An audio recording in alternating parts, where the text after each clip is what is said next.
you often find yourself setting your books down on a table like this or using a receipt as a bookmark when you don't have one around? Well, look no further, because do I have a craft for you. Okay, so I have 110-pound cardstock paper. I just bought it. There's 250, oh goodness.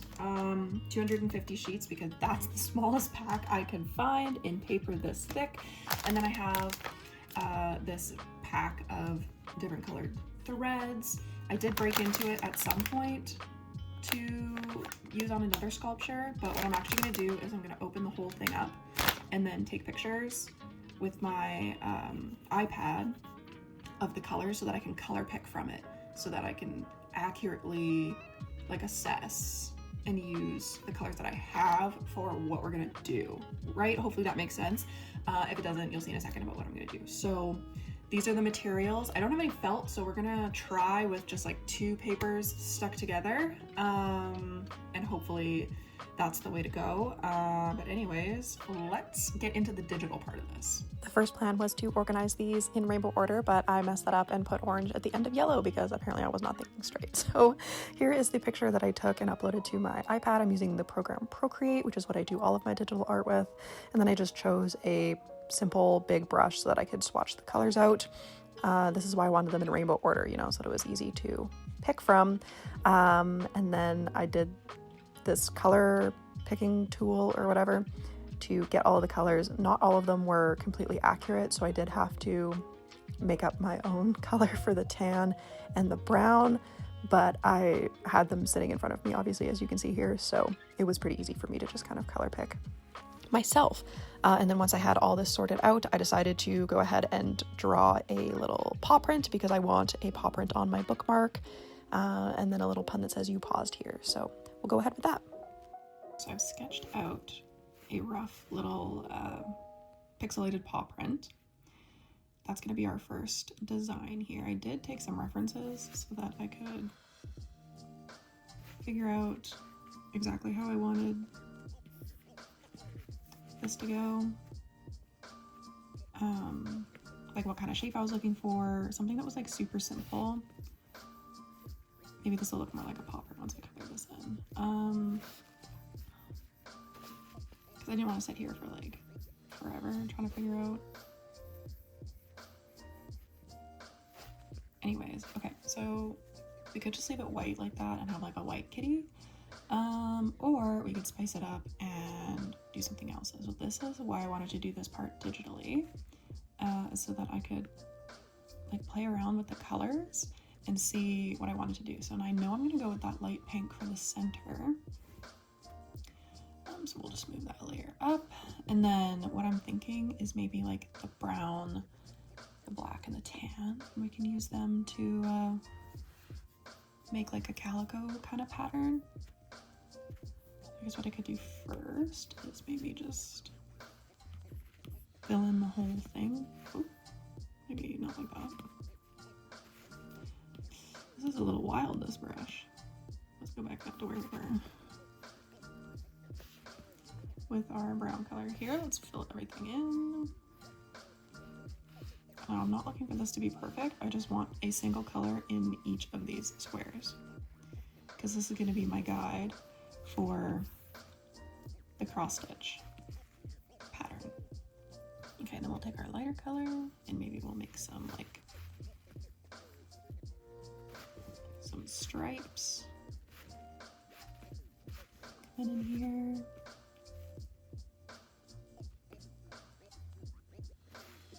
Oh, you know, this is gonna be so cute. With like random people's cats. I don't have any gray, so unfortunately I can't do my own cats because they're both gray. Like, that's cute. And then what if we did a little bit of black?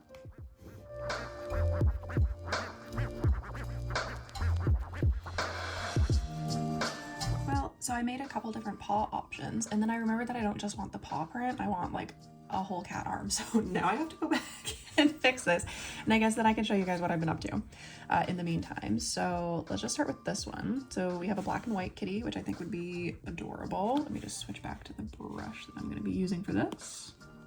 There we go. And we're already in black ink, so let's just keep going. Make sure we're on the correct layer. First of all, the number of times I have like accidentally drawn, colored, whatever on the wrong layer is actually just really depressing. I don't really want this to look like a tiger, you know? Maybe I'll just fill this whole thing in black first, and then we can decide what shapes we want for the spots in a second. Okay, now let's go to white.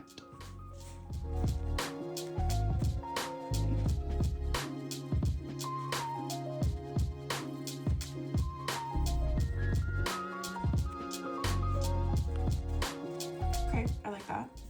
Let's keep going with the other ones. I did, you know, mostly beige. Unfortunately, I don't really have the orange colors to be able to do an orange cat, because I would love to do one because my mom's cat is orange. And I think that this would make like a really cute, like, you know, birthday gift, Christmas gift type deal. So, oops, that's not what I wanted to do. Are we in the right layer? Okay. And let's just keep adding some stripes.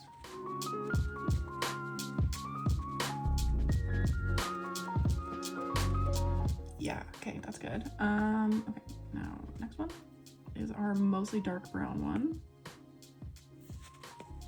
Going with this.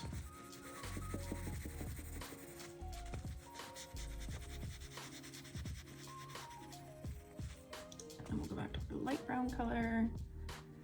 And I truly have just done like spots.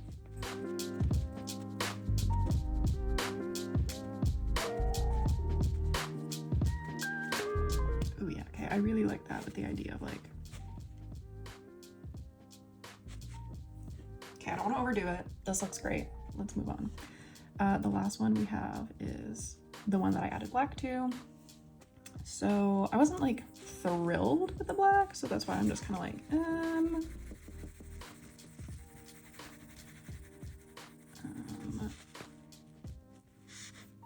that's why I made a second one with just the dark brown and the light brown. So let's keep going here. I liked this idea. Like, what if we go like that? Okay. And I'll add more of the light brown.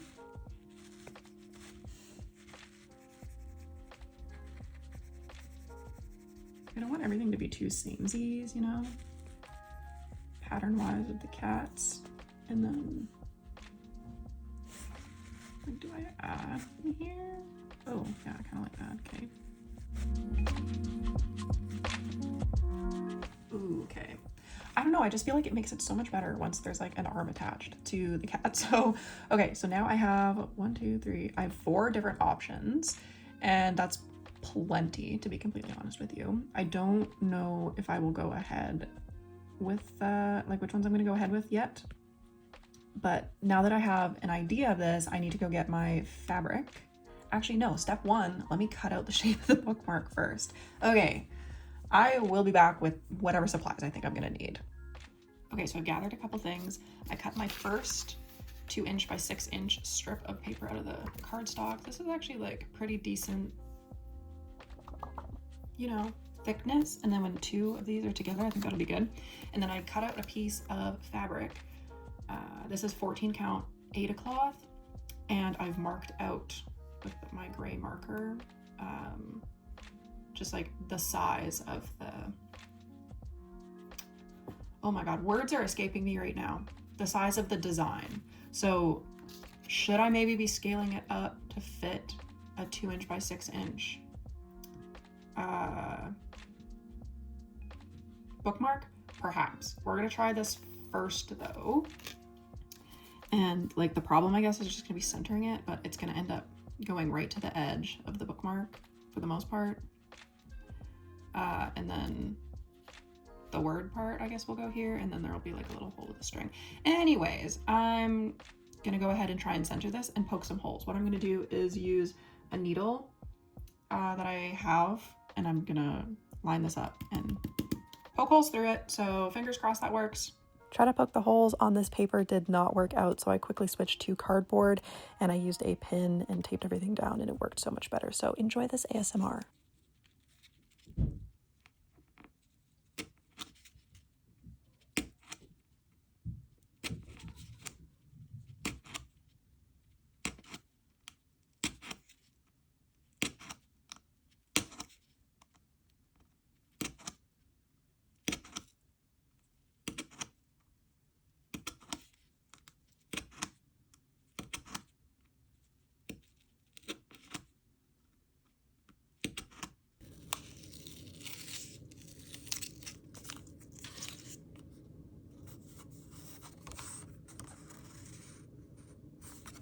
Okay, I'm not really sure what happened in the center here.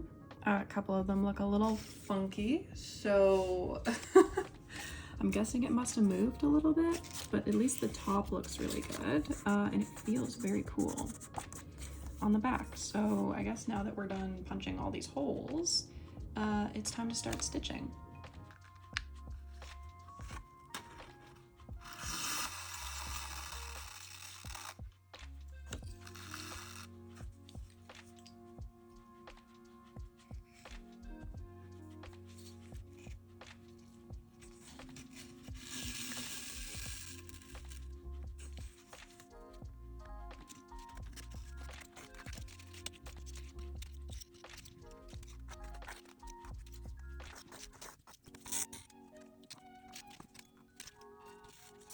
Well, we got 2 stitches in and the paper ripped, so I'm not sure that this craft thread is going to be the best way to do this. I hate that I have to kind of like start again, but you know, with the wonky little spots down here, maybe it's not the end of the world to start again. So I'm gonna go grab my actual embroidery floss and we'll zoom through this again and try this a second time. For the second time around, I added these pins in place to try and hold it more square, to try and avoid getting any mistakes and wonky holes, and it worked better than the first time, so that I'm happy with. This one also has a little bit of like variation in the squares, but you know what, I think that's just gonna give it character. At least that's gonna be my excuse. My hand is literally like shaking after poking all those holes again. But anyways, I brought my embroidery floss over here. I'm gonna pick out the black, the white, and the pink that are closest to the craft thread colors, and then I'm gonna go ahead and start stitching. Okay, the colors I've chosen are 310, which is just straight black, 3865, which is like a sort of, it's not quite bright white, it's like sort of off-white, and then 225, which is this rose, dusty rose kind of color. It's not quite exact, as you can see, but it's as close as we're gonna get with the colors that I have, because this was not my intention. So like I was doing last time, I'm going to start with the pink and then probably do the white and then finish up with the black. So I zoomed through this cross stitch clip because half of it is off screen and it's not very interesting to watch me cross stitch, quite frankly, but here's the proof I did it. Okay, so I finally finished the cross stitching part. I always underestimate how long it takes to do these kinds of crafts, but anyways, so it's all finished. Feels just like a normal cross stitch thing, and then this is what the back looks like, which is actually not that bad compared to some of my cross stitch projects. It is obviously weak feeling in the center here. None of the holes ripped though when using the embroidery floss compared to the craft cord or whatever that other stuff is called, but it feels like it definitely could. So what I'm gonna do is, because I cut out a bunch of these rectangles, is I'm going to go ahead and like glue 2 of them together so that not only does it hide this mess on the back here, but it also just strengthens the whole thing. Okay, well, here is one of them. Glued the pieces together. It's a little, like, it wants to come apart here. I think if I were to actually, like, you know, perhaps sell something like this, I would blanket stitch the edge to like keep the pieces together. But to be completely honest with you, I don't really feel like doing that right now. And then I just wrote "you paused" here, you know, nice little pun. So yeah, that's the first one, I guess. All right, the last kind of bookmark that I want to try is using this plastic mesh. I cut a piece that is the same size as the first bookmark that we made, and I've come up with a design. I'm gonna use these two colors.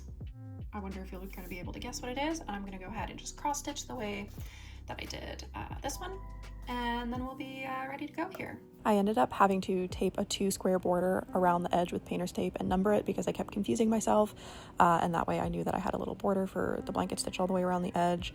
And if you see me going over the same thing twice, it's because I decided to only use one strand because the eye of my needle wasn't thick enough, but I did learn by the second color, and I bought a bigger needle, so that helped.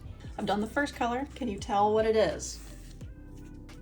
You know what, it looks kind of like the Walmart. That one looks kind of like the Walmart thing. That's not what it is, but can you tell? Any guesses? Let's move on to the second color. Moving on to the second color here, the reason I didn't film most of this is because it was quite challenging to pull the thread through the needles, and then I did end up going over everything with black afterwards in just a single stitch pattern.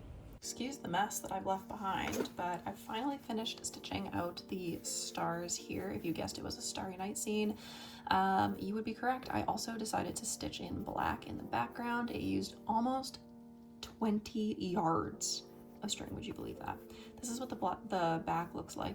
We had a bit of a knot issue here, but that's okay. I was planning on using just a black fabric on the back, but that's not quite thick enough, so I'm gonna go out and buy some felt, and then I'll do a blanket stitch in gold around, when I say gold I mean like this gold that I used for the stars, around the outside, and then we'll be done with this one. And finally we get to the last part of this process, which is gluing the felt onto the back of the bookmark. So I cut out a rectangle that was the same size, so 2 inches by 6 inches, and then I'm using this fabric glue and spreading it out with a popsicle stick in order to get it to be thinner and so that it wouldn't poke through the threads. The threads were pretty thick, so it did not squeeze through the front of the bookmark, which I was happy about. It just kind of smelled a little bit like glue, which whatever. By the time I was finished with the whole thing though, and the glue was dry, it did not smell like glue anymore. Once I spread out the glue as much as it was going to spread, I just stuck the two pieces together and squeezed them together a bit, and then I moved on to doing the blanket stitch around the edge. I did have to YouTube how to do a blanket stitch because like I remembered what it looked like, but I apparently did not remember how to do it. I don't sew very frequently, so anyways, I relearned how to do a blanket stitch and managed to go around the edges. The one side looks really, really nice actually, so I don't know why the one side looks better than the other side. Whatever.